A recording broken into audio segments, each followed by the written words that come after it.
Okay, I'm going to show you really quickly how to add or remove an ad from a page.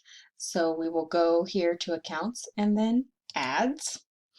And here we need to add Friday Harbor Vacation Rentals.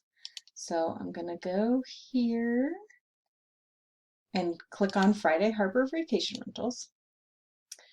So then I will see, and it looks like it should be the display ad. So I'm going to press edit, or you can also click on the Friday Harbor link.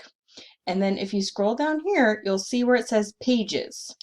If you click on this, you open it up, these are all of the pages on your site.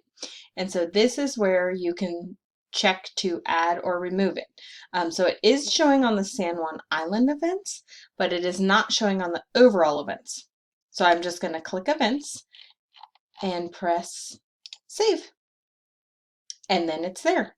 And same if you wanted to remove one, you would just uncheck it. And that's how you add or remove them. And so when you go back, you'll see this list here is the list of the pages that each individual ad appears on. So you can quickly look at this list and see, okay, it's on events, it's on getting here. Oh, I wanted it on, what to do.